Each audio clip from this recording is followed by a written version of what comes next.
Could you please tell us what have you actually done in Parliament for the Tamil cause?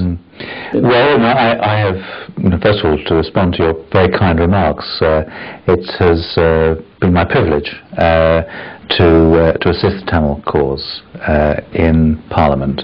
And I think what is interesting is the way in which the attitude of parliamentarians has changed over the 5 years that I've witnessed it in Parliament. Certainly, to answer your question directly, I've been able to do many things for the Tamil community, whether that's securing debates, which other MPs have also then subsequently been able to take part in, to be able to emphasise the way in which human rights has been so poorly abused in Sri Lanka, and the way in which the government has thought it right to set about killing its own people. But also in terms of posing questions and putting down motions for debate and putting pressure on the government. And I think what is notable is how we started off at the beginning of the Parliament, where the attitude taken by government was one where they tried to be even-handed in their response to our concerns on behalf of the Tamil community. And that moved to one where they were expressing their dismay at the performance of the Sri Lankan government in terms of the abuse of human rights, and ultimately to the Foreign Secretary going to Colombo to raise the issue directly. Now that is quite a change, and it's a real testament, I think, to the way in which the Tamil community lobbied on the issue. My experience also, because I sat at the beginning of the Parliament as a Conservative, was that many Conservatives took the view that they would not be happy even to talk to the Tamil community. The response was, well, these people are terrorists, don't talk to them. And the Conservative Party was very, very close, I think, to the Sri Lankan High Commission. But I think by very effective lobbying by the Tamil community, that position has also changed and moderated, even though there may be some Conservatives who are still fairly unhelpful in terms of their attitude towards this cause. Does Britain, do you think Britain has any sort of influence anymore in Sri Lanka? Can they do anything? Is there any point in lobbying these parliamentarians, and can the British government, whatever government, whether it is Labour or Conservative, or even the Lib Dems maybe, or Nick Clegg maybe, could influence and do anything for the Tamil people in Sri Lanka? What do you think of that? Well, I think that that is a very important question. And what was interesting when I attended with other MPs, and I think it's important that the Tamil community actually do support some of these other MPs who have been very supportive of the cause. People like Siobhan McDonough and Joan Ryan, Keith Vaz, and Simon Hughes, to talk of Liberals. But when I went on that lobby of the Prime Minister, I did ask that very question. Do we really have the leverage these days? After all, a huge effort has been made by the Tamil communities, but it has also been my great privilege to address those massive crowds that we've had in Hyde Park from the Tamil community. And I posed the question to the Prime Minister, do we have the leverage? And I was actually impressed by his approach. I think it would have been Tony Blazer, of course. And I think Gordon Brown's approach was one of saying, well, we'll have to try our best. And I think international pressure still has an influence. I think we have to recognise that the UK has to operate with other partners to influence other countries also to lobby, and particularly in the US. And I think the Tamil community is very well placed to do this. And what's been impressive over the last 5 years is the way in which it has been an international cooperation that's taken place. A lot of the email correspondence they get also comes from the US and from Canada and Australia as well. And obviously the British Tamil Forum has done an excellent job in this respect. And it was impressive, I think, the way in which that international conference was held in Committee Room 14. One of the most influential committee rooms, or places of great importance in British history. The British Tamil Forum organised that. That was a tremendously impressive performance, and I think that not only is the Tamil community to be congratulated in the way that it has effectively lobbied within the British system, it is also recognised that you have to have the real influence. It has to be done on an international basis, and that's what was very good about that particular event. And I think that the attitude of the politicians has changed over the 5 years, that they recognise that it does have to be done on an international basis, because obviously, after all, our aid to Sri Lanka is very modest. DFID is only spending about £34 million a year, which is not exactly going to have the impact that's desired. And I think that some of the Sinhalese community here in London mock Miliband for attending, unfortunately, because they felt that by his attending they showed that we were weak, that we didn't have an immediate influence. But it takes time. And I think the important message actually to conservatives and to neoconservatives is that if you do not intervene on this matter, you're going to end up with a situation where you're going to have Chinese influence in Sri Lanka. So let's put aside, perhaps, for a moment, our concerns on the basis of human rights. Let's look at it from a geopolitical basis. If we're going to have continued instability in Sri Lanka, owing to the evil approach that the Sri Lankan government's going to take, it's not in our interests as British people. And I regard the British Tamil Forum as being British people. Now, you talked a moment ago in introducing that last question that you were going to say, well, we're talking Tamil and in English. The reality is the vast majority of the Tamil community are top-class professionals in British society. They are also top-class retailers in British society and top-class importers in British society. So the reality is that we have a very real interest, I think, as politicians, to represent our people, our Tamil people here in the UK on this important issue.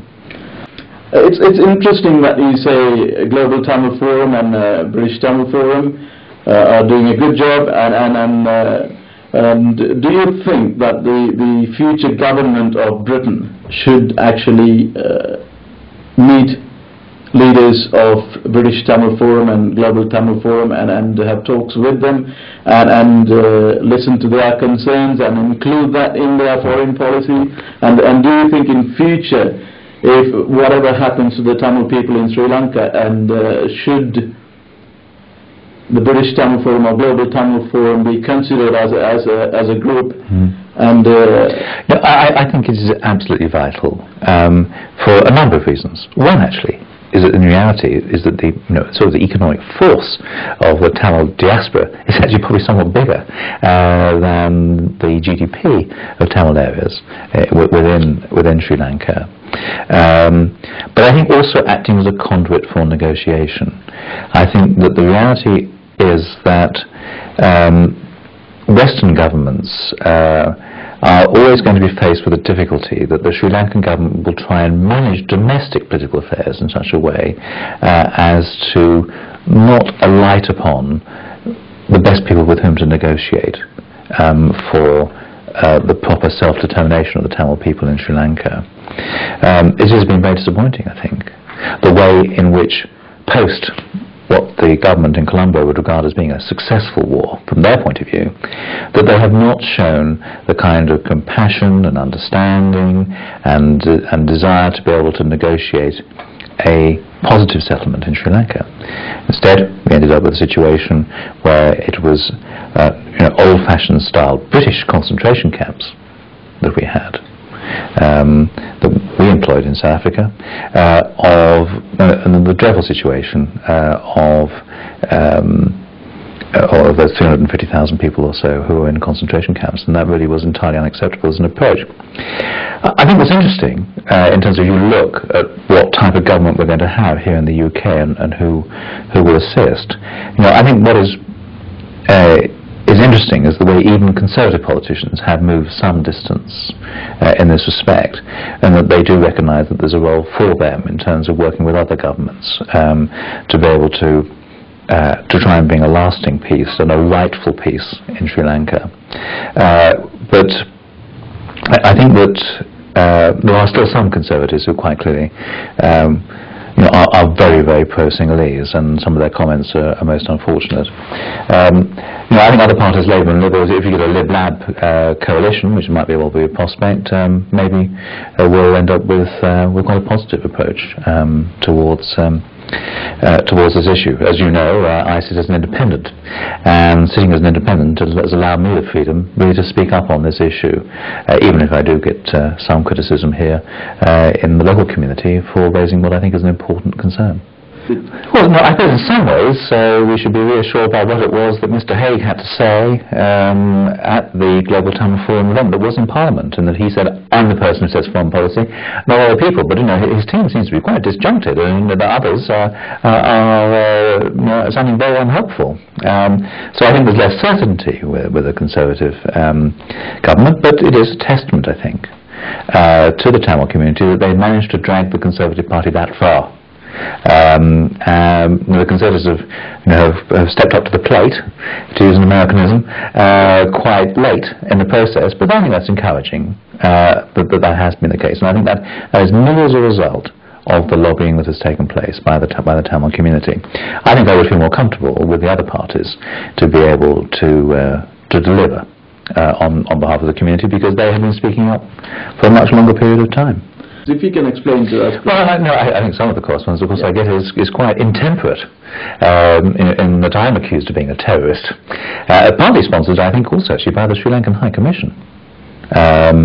We had a situation where that front organisation that the Sri Lankan government ran in Geneva was full of slurs against me, and I don't think that's the way that any responsible government should behave. Politicians should have the right to be able to speak up for people.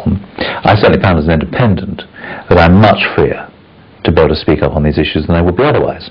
The danger is when you sit in a political party, particularly in the Conservative Party, you're told to shut up. Don't speak out on these issues. These people are dangerous, these Tamils. I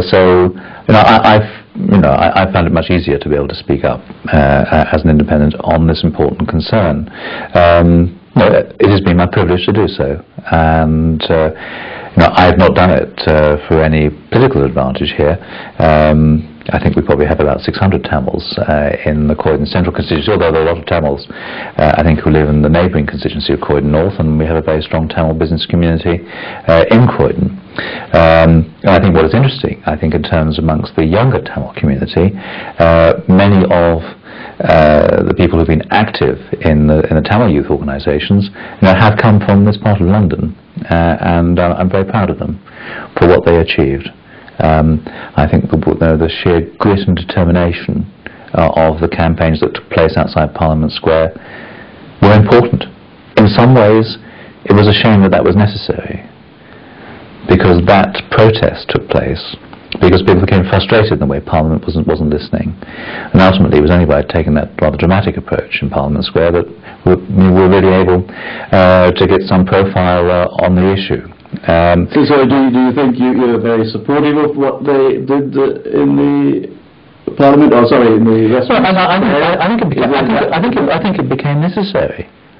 I think it became necessary because politicians were ignoring the issue. There were probably 8 of us or so in Parliament who were really raising the issue, and I think raising the profile was important in terms of the media coverage. I think it was very frustrating for the Tamil community when people were being killed for there to be no media coverage at all.